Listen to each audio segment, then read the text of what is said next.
कहते हैं कि दुनिया में मन सबसे ज्यादा शक्तिशाली चीज होता है। अगर किसी चीज को तुम पूरे मन से चाह लो तो तुम उसे हासिल कर सकते हो। ये मैं नहीं कहता, यह सभी महापुरुषों का कहना है। लेकिन अगर यह सत्य है तो हम जो अपने मन से चाहते हैं वह हमें हासिल क्यों नहीं होता है?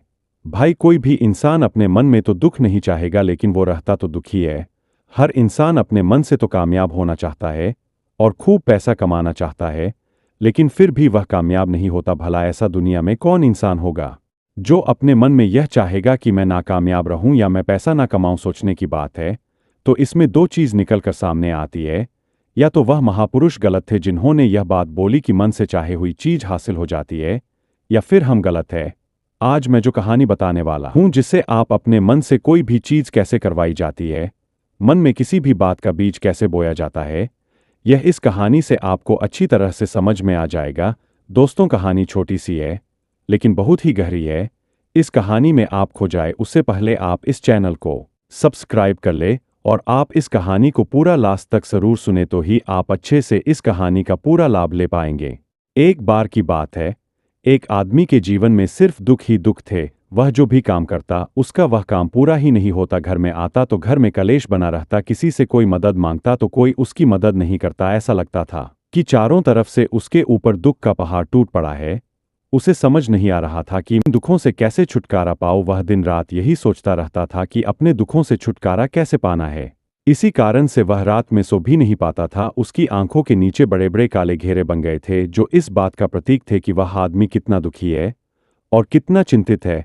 कभी कभी तो उसके मन में आत्महत्या करने के भी ख्याल आते थे, लेकिन अपने परिवार की चिंता करके वह यह कदम नहीं उठा पाता। वह इतना दुखी हो गया कि उसने निर्णय किया कि वह इन दुखों से छुटकारा पाकर ही रहेगा। इसके लिए चाहे उसे कितनी भी मेहनत करनी पड़े, कुछ भी करना पड़े, चाहे अंगारों पर चलना पड़े, लेकिन इन दुखों से छुटकारा हासिल करके रहूंगा। एक दिन उसने अपने मित्र से पूछा कि अपने जीवन को कैसे सुधारे। उसके मित्र ने उसे बताया कि तुम किसी बाबा के पास जाओ। बाबाओं के पास ऐसा मंत्र होता है जिससे सारे दुख मिट जाते हैं, जीवन खुशियों से भर जाता है और धन संपदा भी हासिल होती है। तुम किसी ऐसे बाबा को ढूंढ लो, बस तुम्हारा काम बन जाएगा। उस आदमी के मन में यह बात पूरी तरह से बैठ गई कि कोई बाबा ही मेरा दुख दूर कर सकते हैं। और एक दिन उसे बाबा के बारे में पता चलता तो वह उस बाबा के पास पहुंच जाता, उस बाबा को अपनी समस्या बताता और उसका समाधान पूछता और कहता कि बाबा, मैं कुछ भी करने के लिए तैयार हूं, लेकिन मेरी इन समस्याओं से मुझे छुटकारा दिला दीजिए।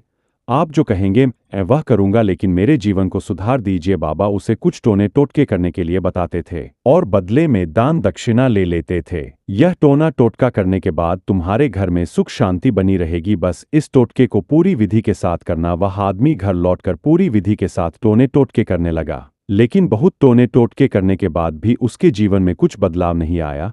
उसका जीवन और ज्यादा दुखी हो गया। जो भी बाबा उसे टोना टोटका देते थे वह बदले में उससे दान दक्षिणा लेते, जिससे उसका धन भी धीरे धीरे खत्म हो रहा था। इससे उसके जीवन में दुख और ज्यादा बढ़ गया। तब उसे लगा कि बाबाओं के पास जाने से तो मेरे जीवन में दुख कम होने की वजह बढ़ते ही जा रहे हैं, तो मुझे क्या करना चाहिए? बाबाओं के पास जाऊं या ना जाऊं? फिर एक दिन एक आदमी ने उसे बताया कि तुम अपने घर में किसी पंडित को बुलाकर हवन करवा लो। हवन होगा, घर शुद्ध हो जाएगा, कोई भी बुरी ऊर्जा होगी घर में तो वह घर से बाहर चली जाएगी। किसी पंडित को बुलाकर पूरे विधि विधान उसे मंत्र उच्चारण कराओ, हवन कराओ, जिससे घर में सुख शांति आए। उस आदमी के मन में यह बात बैठ गई और उसने एक पंडित को अपने घर पर बुलाकर हवन करवा दिया। हवन अच्छी तरह से संपन्न हुआ। बदले में पंडित ने भी अच्छी दान दक्षिणा ली और उसके बाद वह वहां से विदा हो गया। लेकिन कुछ दिनों के बाद उस आदमी को महसूस हुआ कि उसके जीवन में अभी भी कोई बदलाव नहीं आया है।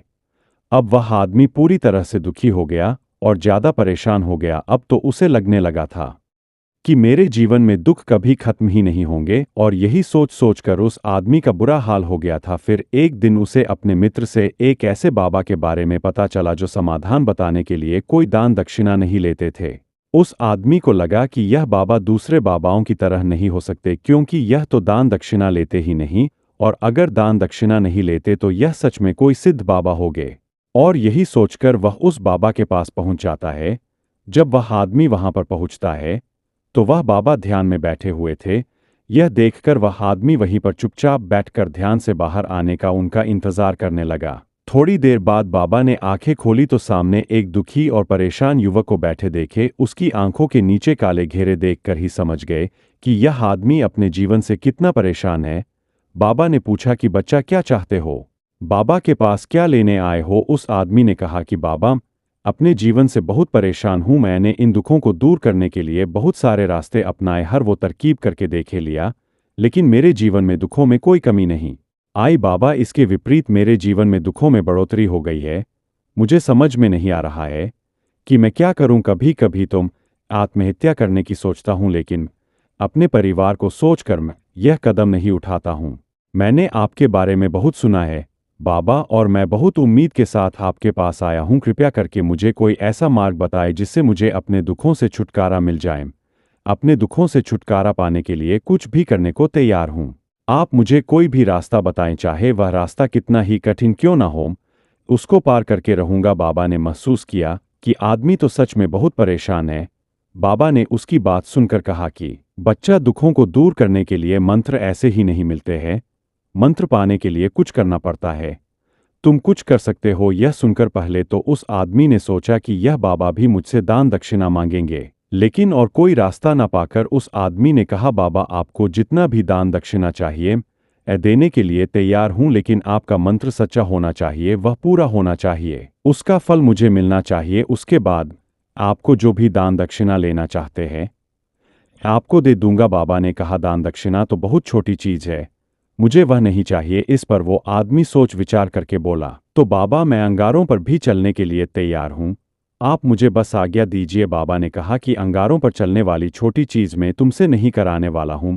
जो तुमसे कराने वाला हूं वह बहुत कठिन मंत्र है, उसे पूरा कर पाओगे? उसने कहा, बाबा, आप मुझे बताइए तो सही, मुझे करना क्या होगा? कुछ भी करने के लिए तैयार हूं। इस पर बाबा ने उसे कहा कि यहाँ से जब तुम अपने घर जाओ तो रास्ते में अपने मन में यह दोहराते जाना कि मैं सुखी हूं, मैं सुखी हूं। बार बार अपने मन में यही दोहराना, और याद रहे जुबान पर यह नहीं आना चाहिए, यह सिर्फ मन में दोहराना है। यह सुनकर वो आदमी बोला, बाबा, बस इतनी सी बात, यह तो मैं चुटकी बजाते कर लूंगा, लेकिन इससे होगा क्या? बाबा बोले कि इस मंत्र को करके तो देखो, वैसे भी तुमने इतने बाबाओं के मंत्र किए हैं, तो इस मंत्र को भी करके देख लो। उस आदमी ने सोचा कि बाबा कुछ दान दक्षिणा तो ले नहीं रहे हैं, और छोटा सा मंत्र है, इसे तो मैं कर ही लूंगा। वो बोला, ठीक है बाबा, मैं यह मंत्र जरूर करूंगा। और वो आदमी यह कहकर वहां से चलने लगा। लेकिन जैसे ही वह चलने लगा, पीछे से बाबा ने बोले कि बच्चा, एक बात याद रखना, जब तुम यह मंत्र अपने मन में दोहराना तो तुम्हारे मन में बंदर के विचार नहीं आने चाहिए, तो ही यह मंत्र सिद्ध होगा। आदमी बोला, मुझे तो आज तक बंदर का कोई विचार नहीं आया, तो अब क्यों आएगा? आप चिंता मत करिए बाबा, मैं बस मन में यही दोहराऊंगा कि मैं सुखी हूं, मैं सुखी हूं, इसके अलावा बंदर का कोई भी विचार मेरे मन में नहीं आएगा। यह कहकर वह आदमी वहां से चल देता है। वह अपने मन में मैं सुखी हूं, मैं सुखी हूं यह दोहराता हुआ थोड़ी दूर ही चला था कि उसके मन में अचानक बंदर का ख्याल आ गया। बंदर का ख्याल एक बार आया और चला भी गया, लेकिन उस आदमी ने सोचा, आज तक तो मुझे बंदर का कोई भी विचार नहीं आया, यह आज बंदर का विचार क्यों आ गया?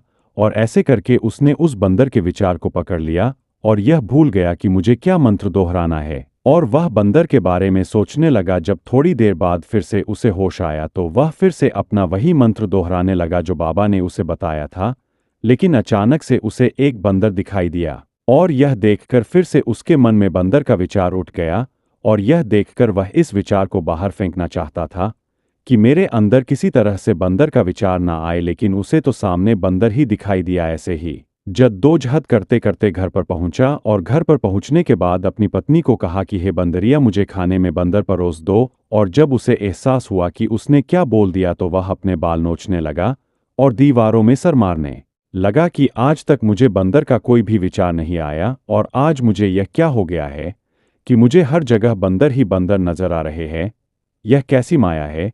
यही सोच सोचकर वह आदमी रात भर सो नहीं पाया। रात भर करवटें बदलते रहा और सुबह उठकर सीधे उसी बाबा के पास पहुंच गया और उनके चरणों में गिरकर कहा कि बाबा, पता नहीं क्या चमत्कार हो रहा है, आज तक मुझे बंदर का कोई विचार नहीं आया, लेकिन कल से जब से आपने मुझसे कहा कि बंदर का विचार नहीं आना चाहिए, तब से मुझे हर जगह बंदर ही बंदर नजर आ रहे हैं। उस आदमी ने कहा कि बाबा, मुझे तो आपके पीछे पेड़ पर बैठा बंदर केले खाते हुए दिखाई दे रहा है, यह हो क्या रहा है? बाबा यह सुनकर बाबा हंसने लगे। बच्चा, मन का जाल एक ऐसा जाल है जिसे समझ पाना इतना आसान नहीं है। बंदर तो तुम्हारे रास्ते में पहले भी आते थे। जब तुम मेरे पास आए थे तो इन्हीं पेड़ों पर यह बंदर घूम रहे थे, लेकिन तब तुम्हारे ध्यान में यह बंदर नहीं था। तब तुम्हारे ध्यान में सिर्फ दुख थे। इसके बाद बाबा ने उसे बताया कि बच्चा, हम जिस चीज से दूर भागना चाहते हैं वही चीज हमारे गहरे मन में बैठ जाता है। लेकिन हमारे मन में दुख समाये होते हैं। हमारे विचारों में हमारे मन में दुख ही दुख दिखाई देते हैं। इसीलिए अपनी जुबान से बार बार यह बोलने से कि मैं सुखी हूं, हम सुखी नहीं होंगे जब तक यह मंत्र हमारे अंतर्मन में प्रविष्ट नहीं होगा। उस आदमी ने पूछा कि बाबा, लेकिन यह मंत्र हमारे अंतर्मन में प्रविष्ट कैसे होगा? यह सुनकर बाबा ने कहा कि बच्चा, अपने दुखों से लड़ना बंद कर दो। जब तक तुम अपने दुखों को दूर करने की सोचते रहोगे तब तक वो दुख तुमसे चिपके रहेंगे। तब तक वो दुख तुम्हारे अंतर्मन पर अपना राज बनाए बैठे रहेंगे, और जिस दिन तुम उन दुखों के बारे में सोचना ही छोड़ दोगे, उन दुखों से छुटकारा ही नहीं पाना चाहोगे, उसी दिन से तुम्हारे जिंदगी से दुख गायब हो जाएंगे। क्योंकि किसी भी चीज से छुटकारा पाने के लिए हमें उस चीज के बारे में सोचना पड़ता है, और हम जितना ही उस चीज के बारे में सोचते हैं वह उतनी ही हमारे गहरे मन में बैठती चली जाती है। हम अधिकतर दुखों के बारे में ही सोचते हैं। हम यही सोचते हैं कि हमारे जीवन में दुख है और हमें इससे छुटकारा पाना है। इसी वजह से बार बार सोचने से वो दुख हमारे गहरे मन में बैठ जाते हैं और हमें एहसास भी नहीं हो। इसीलिए अगर तुम दुखों से छुटकारा पाना चाहते हो तो दुखों से छुटकारा पाने के बारे में सोचना छोड़ दो, तुम्हें दुखों से छुटकारा मिल जाएगा। अक्सर आदमी सुबह अपने आप से यह वादा करता है कि मैं कोई भी गलत काम नहीं करूंगा, लेकिन शाम को जब लौटता है तो नशे में चूर होकर लौटता है। ऐसा क्यों होता है? जो हम सोच रहे हैं वह पूरा कर ही नहीं पा रहे हैं। असल में हम उस चीज को बहुत ज्यादा अहमियत दे रहे हैं। जब भी हम उस चीज को छोड़ने के बारे में सोचते हैं तो हमारा मन उस चीज के बारे में जितना ज्यादा सोचेगा, हमारा मन उतना ही उस चीज के पीछे भागेगा। हमें उस चीज से लड़ना नहीं है, बल्कि बिना सोचे गुजर जाना है। और अगर हम इस मंत्र को समझ लेते हैं तो हम अपने जीवन में जो भी पाना चाहते हैं उसे अपने अंतर्मन में डाल सकते हैं। और एक बार वो लक्ष्य हमारे अंतर्मन में बैठ जाता है तो फिर सफलता पाने में कोई समस्या नहीं आती।